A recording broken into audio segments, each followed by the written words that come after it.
You're now in tune to the Follow D Money podcast. We are back again this week. I have a friend of mine here representing Indianapolis by way of Los Angeles, California. We kind of did a reversal of roles. I have my girl, Taylor Hall, here. She is young, she's beautiful, she's talented, and I want to get into a few questions. But first, I'm going to let her introduce herself to my audience. Taylor, how you doing? Good. How are you? Thank you for having me today. Thanks for coming. I'm so glad you're here. I've asked you to come before, and I got turned down. No, before I just was like, I don't have anything to say right now. Okay. So I was like, when I'm ready to talk again, You ready? come back on. Yeah. Okay. Well, I was waiting here with open arms, and I'm glad you're here. But again, I want to ask you to introduce yourself to my audience for those who don't know who you are. Yeah. So my name is Taylor Hall. I'm an artist, activist, and public speaker. I'm from originally Indianapolis, Indiana. I started organizing protests back in 2020. I organized the largest protest for racial justice in Indianapolis with over 10,000 people and released my debut single, I Can't Breathe. And from there, I started traveling around the country, speaking, singing, performing, and working with students around the country, and ended up graduating from Ball State University here in Indiana and moving to LA to pursue my music and community dreams. So now I'm in LA.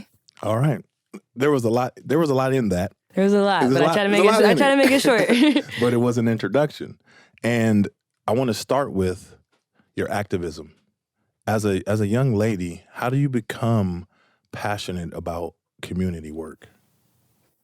So community work has always been instilled in me and my family. Yeah. So my grandfather marched with Martin Luther King Jr. And met him back in the 50s and 60s and named my mom Coretta after Coretta Scott King. Dang. So growing up, it was always every MLK Day, I was introducing my grandfather for our school presentations and Yeah. always volunteering for different things. But I didn't think I was going to be a big activist when I grew up. I was just this is what's right. So Yeah. What about the last injustices made you take that leap forward to create a protest like that? What was different about any other time before when you were growing up that made this one important? Well, when I was of age during these last protests, I was 19 years old, so Yeah. I felt like I had stepped into my voice and stepped into my platform. And two, one happened in Indianapolis, Indiana. Drejon Reed was killed literally around the corner from here, around the corner from my house. So I was like, that could have been me. That could have been my brother. That could have been my dad.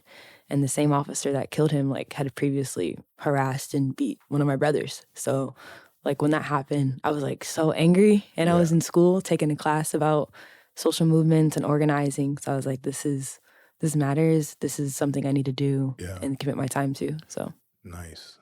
When did you decide that you were going to create a song, I Can't Breathe, that commemorated that moment? my dad actually wrote the song. So Okay. we've always done music together in the house, but Yep. I never released anything. So Yep. I was protesting every single day. Yeah. And he didn't protest, of course. He was at home doing what he does best, and he was writing the song. And okay. he was actually going to give it to another big artist that he knew. Yeah. But during that time, there were so many people calling, everybody. So then I heard it and was like, I want this. I want to perform this at the sit-in. I want to make this song mine and put my emotion on it because I'm actually protesting. There's a lot of artists that were making songs about protesting and advocacy and change, but weren't doing anything. Right. So I was like, I'm actually doing something. So Right. let me sing this. Right. I didn't hear you talk about your musical background. I didn't know that your father is a musician as well. Yeah. So I grew up in a musical house. My room at my house actually used to be the studio in my house Okay. before I was born. Yep. And then when I came, they moved the studio to the living room. Yep. And I grew up my dad could play everything by ear, piano, guitar. And then I learned how to play piano, guitar by ear, but Yeah. never told anyone or Dang. was public about it. Wow. So you were just an artist, and were you a practicing musician all your life? No, I learned how to play guitar when I was about 13 years old. Yeah. And then I just started writing songs. but I didn't like perform them or do anything with them. I just was like, oh, this is fun. But I was like, oh, I'm not going to like ever be an artist or perform them. Do you write? Yes. Okay. What's your writing process look like? Every song is different, but it's really just like a therapy session. My mom's a therapist, so like I know all the coping mechanisms. So usually I'll either start with my guitar or with a producer, and they'll make a beat. And like I'm really big on synergy, so like I have to know the producer. I have to know like what energy they're putting into the track. So then like once I hear it, I feel like their emotion, and then I think of like, how is my day to day? Like, what am I going through in life? And then it's like, okay, I'm sad, or I'm figuring life out. And then I start writing like, okay, this is why I feel this way. This is this line. Like my song I wrote after the protest was called Unfolding. And it's like, everything's starting to work out. I finally pulled myself out of that drought. Now I'm on screens living my dreams. And it's everything that I could have imagined. And it's just like poetry, but a song. So Dang, beautiful. So do you need a track to write? Like some people can just write, they write songs and then they find a perfect track for it. Do you need the track and then you write to that? Like, is that the order for you?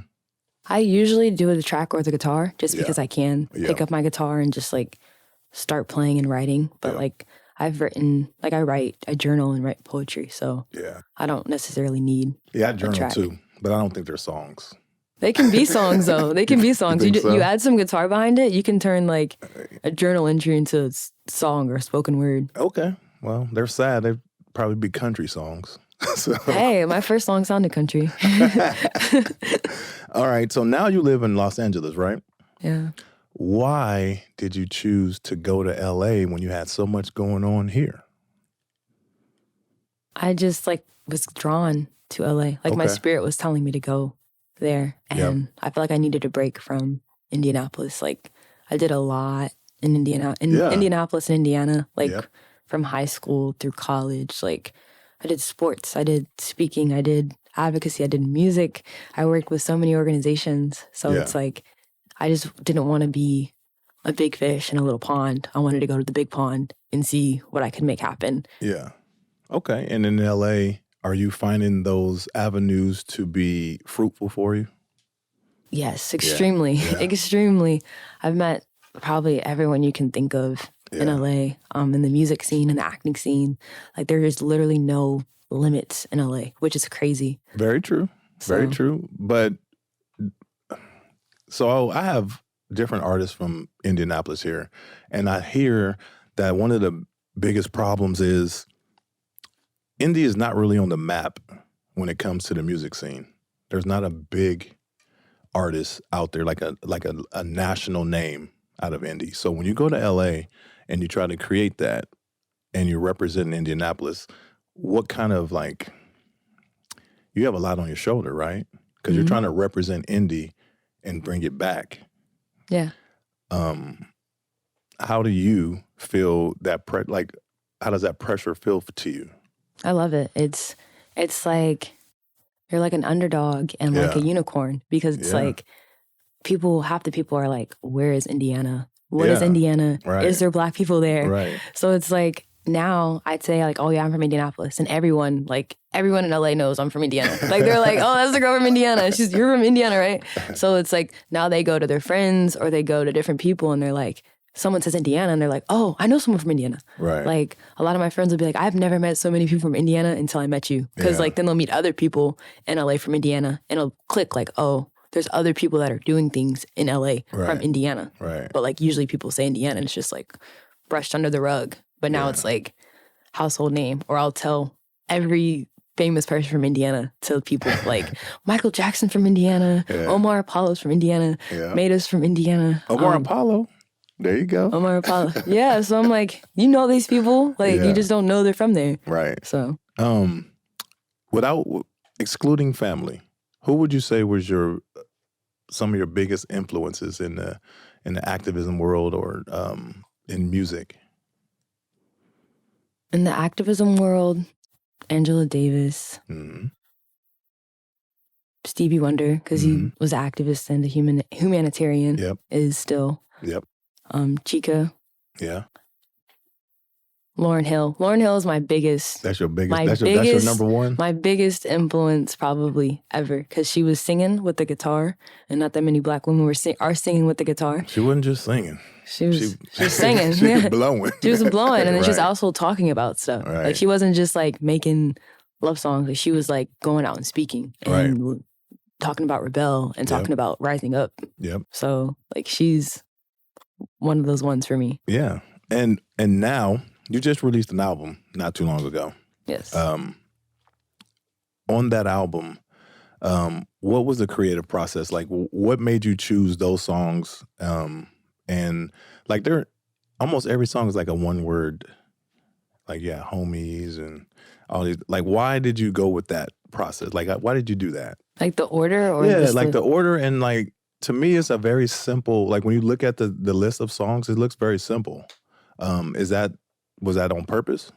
Yes. So it's a story. And it's like, I'm very left brain thinking of just like logic. Yeah. And it's like a 6 songs, but like a 5-part story of like the beginning, the middle, like the rising action, the falling action, Yep. and the conclusion. And it's a love story, but it's also about life. Like you're meeting someone, like the beginning is like you're first meeting someone, you don't know what's going to happen. And then it's like, you're getting close. And then it's like, you're in love. And then it's like, it didn't work out. And then it's like, I'm hurt. And then it's like, well, I tried everything I could, but it didn't work. And then that's a message for life. It's like, you're going to meet people, you're going to go through things. It's going to be great. And sometimes it's going to work and sometimes it's not. But like, you just have to be happy that it happened. Nice. So that was a message that you were trying to send with the order and the amount, the songs that you had on that EP. yes. Nice. Of all the music that you've put out, if someone's never heard a song that you've ever done and you wanted to give them a song to listen to, tell them who you are, what song would you want them to listen to? Unfolding. Unfolding. Yeah. Okay. And why is that? This is the only song I have tattooed on me. And it's really... Is it like the most successful song you have? I think so. Yeah. But it's like raw and it's really my story. It's like... And let's talk everyone about that song then. resonates to it. Who produced it? 24K tracks. Brendan, he's like one of the first producers I worked with outside of my dad and family. Something you wrote? Yes. Okay. Completely. Yep. In the car. Down the street from okay. here. I was driving like on Meridian and wrote it in the car. Okay. What is next? Like, what is your biggest goal? Like, if you could make something happen in your life, not like a wish, but if you can say that this is going to happen in my life, what would you make happen in your life? Career-wise. Really being a worldwide national, like a worldwide figure, and not just an artist, but like an influencer, but not like a social media influencer, but influencing real change. And it's like not really a wish, it's something that I'm already doing and something that I'm going to do like within my life. Like making music to make a difference. Like all my next music that's coming out is like very positive, impactful, and back on like mental health, keep moving, like finding your way. So like doing that community work while also releasing art. And then it's like a whole package, like a Lauryn Hill, but like I'm gonna be on time. So would you say that you would want to be kind of a mogul? Yes. Yeah. That if you can make that happen, that's what you would do. Yes. Okay. Not money. You wanna influence. Yes. Yeah. I think that's why I'm here. That's dope. I like that. I have a question because I know you played basketball. And this question it's kind of weird, but I want to know your answer. So there's 2 seconds left on the clock, and you are down by 2. And you can shoot a 3, or you can step in and shoot a 2, or you can pass it to any player in the history of NBA. What are you doing? And tell me why. Like today or like period? In your prime. Because I'm like today, like I'm kind of rusty right now.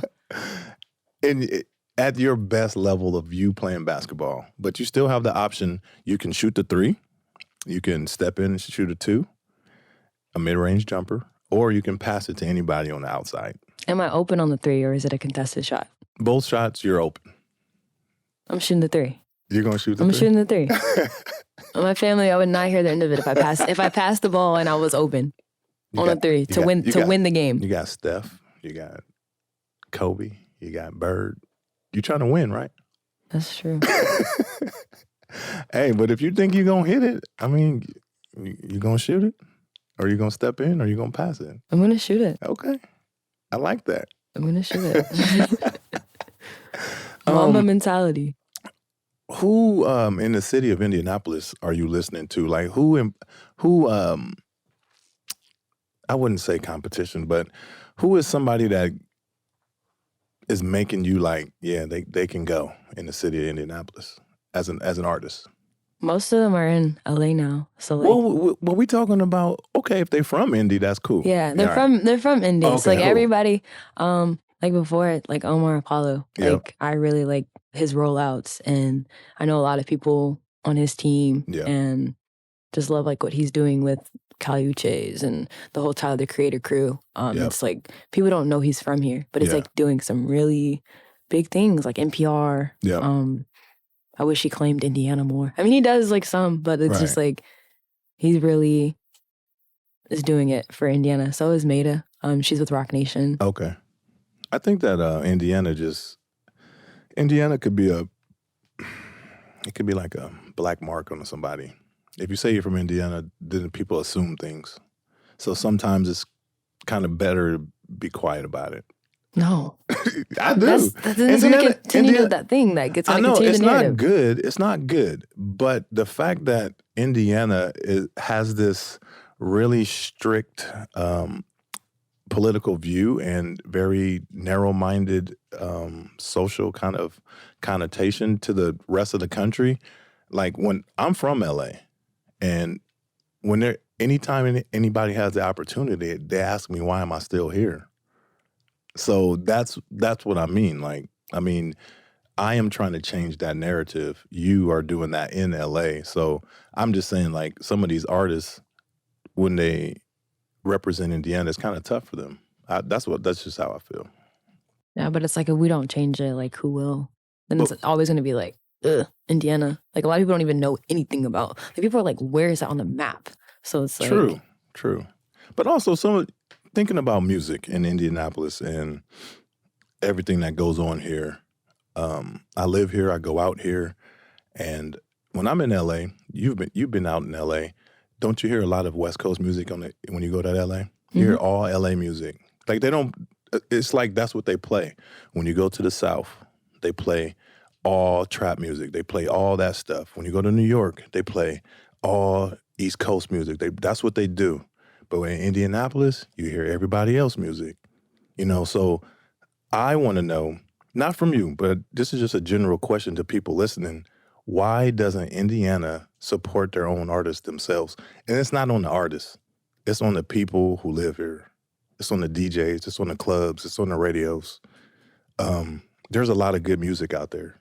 And it's up to the city to put it out. And I'm just throwing that out there to everybody because that's how I feel. What you think?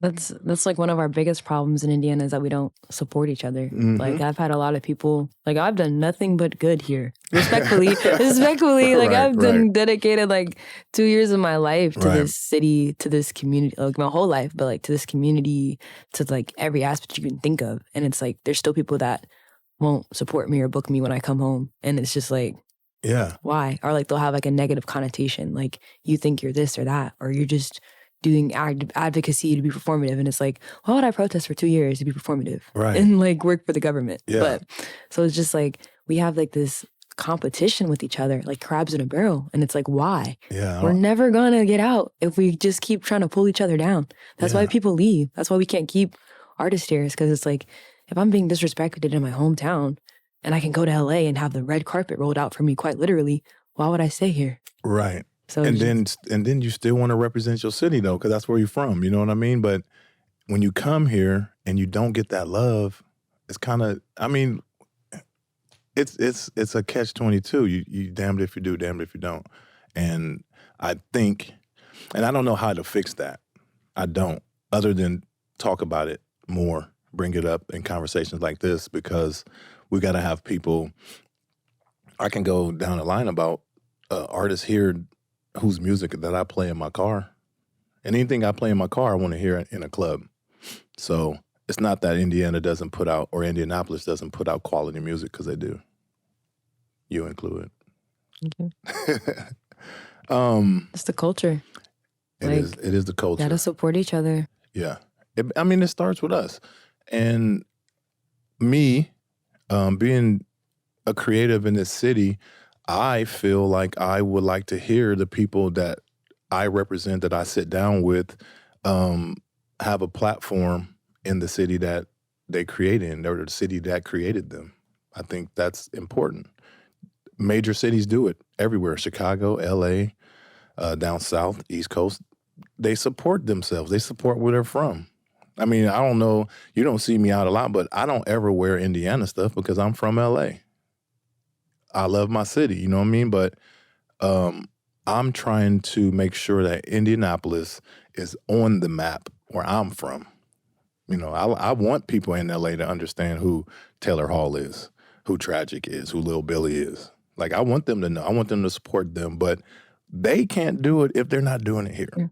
Yeah, because it's like that hometown love. Like, if I come to Indiana and I'm like standing on stuff and I'm like doing it here, then it's like when I go back to LA, I'm more respected. So like people in LA are like, yo, like you went home, you're with the mayor, you were with this person, you were doing this. So then it's like I go back to LA. Like last time I went home, I did like came home, I did like a whole little like mini tour, like performing, speaking, going to stuff. Then I go back to LA and my homies that work with every artist you can think of are like, whoa, like you're really like doing it back home, that's fire. And then it's like they respect me even more. And like I don't brag about it in LA. And when you don't do that, they're even more like, wow, like you're really her. Like, because you can go home and get that love and then come back to LA and still get that love.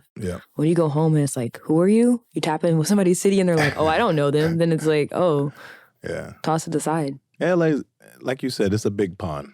And everybody's doing something out there. So you really just get in where you fit in, and you have to respect the culture out there.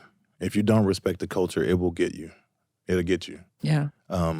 That's the rule I tell everybody, like when they go to LA, hey, what should I do? First of all, respect the culture. Respect the city. Respect its rules. Even if you don't understand them, just respect them. Because if you don't,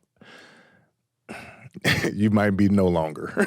You will get pushed to the side fast in LA. You will be canceled. Nobody will work with you. They'll be like, get her out of here, for real. Right. Or it'll embrace you if you respect it, though. It's a weird thing.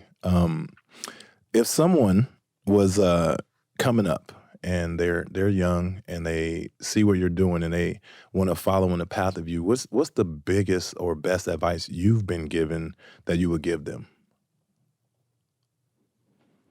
It sounds cliche, but it's really like stay true to yourself and your values and who you are. Like so many times people have tried to like exploit me and have me like be someone else, like dress different or like do different things or take different routes to get to success. Especially as a female, it's easy to do different things to get to the top fast. But it's just like staying true to yourself and your values and knowing like why you do what you do. So it's like here in Indiana, I've always been myself. In LA, I'm myself. I'll wear what I want to wear. I'll do what I want to do. I'll have my hair how I want to have it. And people respect you even more when like you just don't care. And you're just like, this is me. And like, dang, I can't tell you anything because you know who you are. So it's like, no one can say anything if you are confident in that. Like they're not going to try to change you or play you because they're like, okay, like I can't mess with her. So. Yeah, because you're tough. I got brothers. How do you handle adversity? How do you deal with any hard times?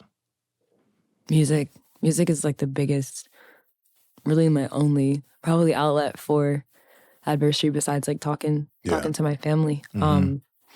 Like whenever I'm going through like anything, like you can hear it in every song. Like I have so many unreleased songs that were just like, these are for me. Like this is what I was going through.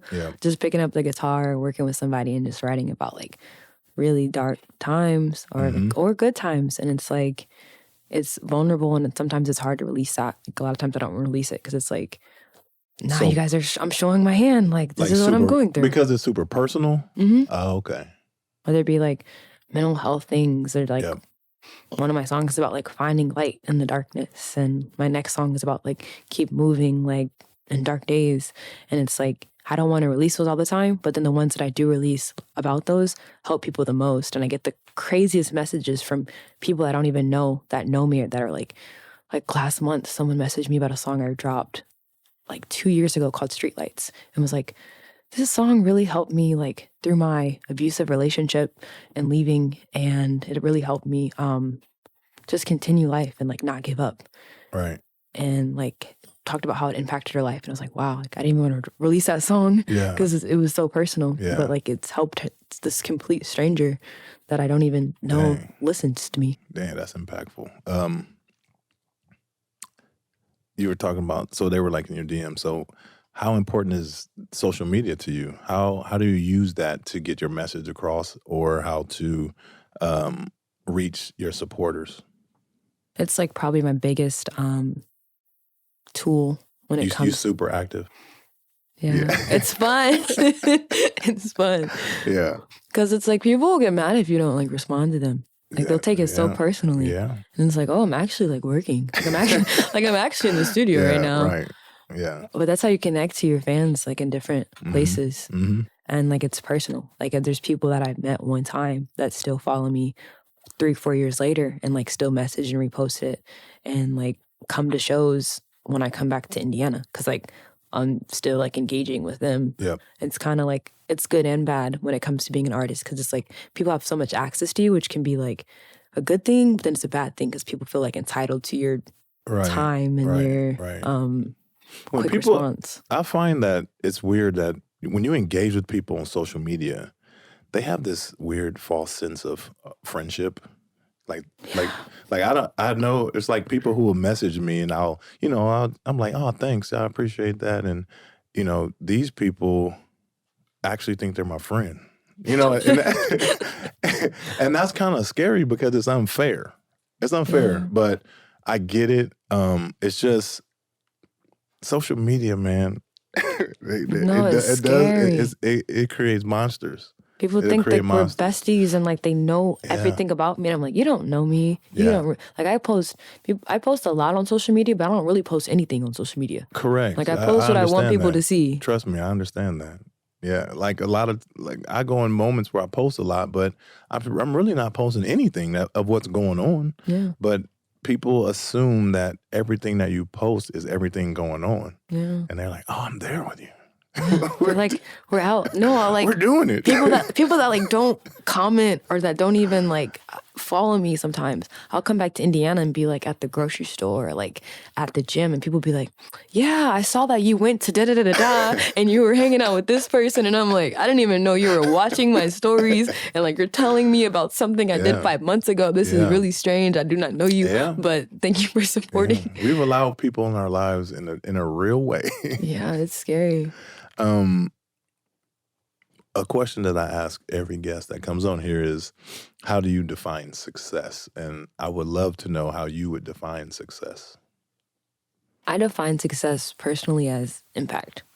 So like there was like this GIF going around that was like clout impact, and it was like greater than sign of impact. And it's like, for me, being successful is not getting a bunch of awards. Like when I was protesting, I got a bunch of different accolades and things, and they don't really mean anything. Like whatever level the award is, same as money. I can have a degree. I could I work at a nonprofit now, but like I could go be a crazy corporate job and be a millionaire tomorrow. Yeah. But it's like, that's not success to me. There's a lot of rich people that are not happy.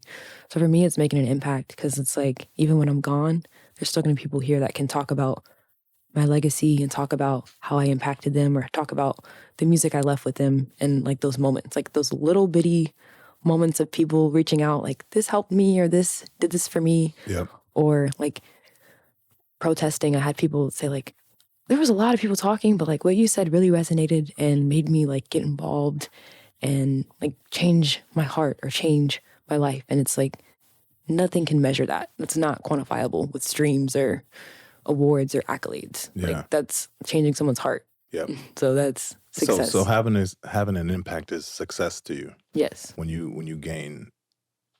get and have an impact on a society, on a community, on an area?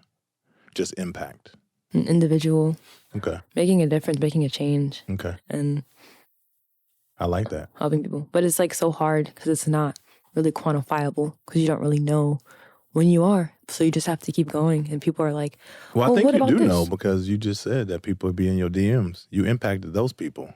So you are measuring success in real time like that. So you are making an impact in people's lives. So in your own definition, you are successful. Yeah. Yeah. Yeah. Do you perform a lot? Not as much. These days I'm about to start performing more. Yeah. I moved to LA last year and Yep. wanted to just like settle in and learn LA. It's like a lot at first. And I just released my first project this past October. Yep. So like now I want to start performing again. Like in 2020, I was performing like 3 days a week, Yep. every week for hours. I'd be Yep. like performing in DC for like 4 hours. So I was like performing like crazy. I love performing. Yep. Took a break for the past like year or so. And now I'm ready to start performing again. People in LA ask me all the time. So I'm like ready to go now. Dope. I would love to see you out there. I would love to come out there and watch that. I got to put together my first show. There's so many people that are like, when you perform in LA, I will fly out. I will come. Just let me know when. So I'm like, But you know I will. you will for sure. You will for sure. I can. You can anytime. You know, would you ever do the street thing? Would you ever do that? I have. Oh, you have? I did in DC for the March on Washington. I was Okay. out there for like 4 hours. But I'm talking about not during the march. I'm talking like people do on the corner and they have their guitar case open. You would do that? I did that when I was like younger too. My dad thought it would be funny. So so I just have my guitar downtown. People ask me if I would do that now, and I probably wouldn't, just because like my music is so like personal and intimate to me that I really like it to be respected. So it's like it's just so disrespectful as like an artist or as a creative to just be outside singing and like no one's listening to you. But you're listening. No one cares. It's like I'll sing for myself in my room if it's just me, or But for my friends or for my family. But remember you said, what is success to you? It's impact. Impact. Now, if you impacted one person walking by you singing that song and you feeling it like that, wouldn't it be what your definition of success was? It would be, but I feel like they wouldn't get the full experience from just hearing me. Okay. Because outside it's so noisy, it's so loud. Like I've seen people in LA, it's so loud. People are rude. Homeless people try to take your money. Like there's like rats crawling by you. So it's like there's so many distractions, and my music It's is not so always safe. so lyrical Yeah. that it's like I want you to hear these lyrics. Yeah. So you're not about to watch 10 seconds and be like life change. Like I want you to really hear like at least one song and these lyrics. Right. So And so I'll do now- a free show. You do a free show? Yeah. Okay. I have events, so maybe you can perform at one of mine. I'll come. Sounds If you hook good. me up with the Southwest, you know. We trade. What is next for you? What's the big thing happening in your life next? There's a lot of like small things that are gonna turn big next for me. Like there's Okay. not one big Okay. thing.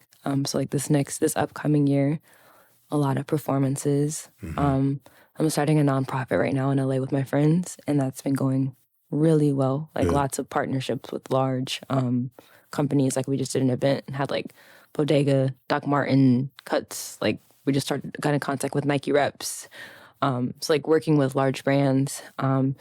And this year I'm really focusing back on performing and speaking, and a lot of just like partnerships with that. Like Yep. I spoke out of college today, Okay. and this year I really want to start singing again, and then like giving that message to like whether it's schools, companies, organizations. Like this is my song, and this is like what it means, and breaking it down Yep. and impacting. So growing with that.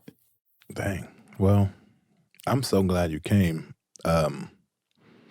I want to ask a question that usually my last question is a weird question, and it's this one. I wasn't going to ask this question because it's kind of weird. It's a weird question, but are you familiar with astronomy at all, like the planets? Astrology. It's astronomy. That was astrology. Astrology are the signs. Hmm? Astrology are the signs, like, you know. Or like Leo, zodiac. Yeah, So astronomy is like the planets, like Venus. Yes. Yeah. What, like for me, I have a favorite planet, and it's Saturn. Okay.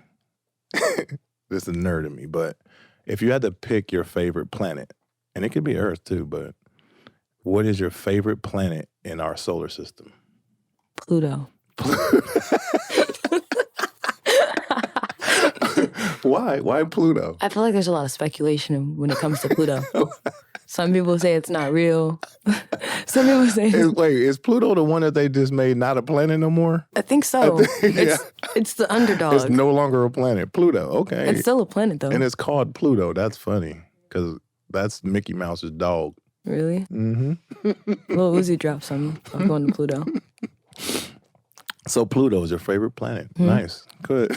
People talk about it all the time. They talk Pluto? That's the first time I've heard the word Pluto. Really? In years. People talk about Lil Uzi, you know, like you want to go to paradise. Matter of fact, you want to go to Pluto? Future, you know? Okay, all right. So it's like it's the underdog, you know? Okay. I'm so glad you came. I'm so glad you brought Sam and the whole team in to sit with me. This is going to be a highlight of this season for my podcast. And I wanted you to tell everybody how to find you on socials and all that. Thank you You're so much for having me. Thanks to my team, top people pulling up. My name is Taylor Hall. You can find me like on Apple, Spotify under Taylor Hall. And my Instagram is tay.mamba, Mamba like Kobe. Website, thetaylorhall.com, has everything on it. Yeah. Thank you guys for having me. Follow Top View Media, Top View TV, Top View, all that stuff too.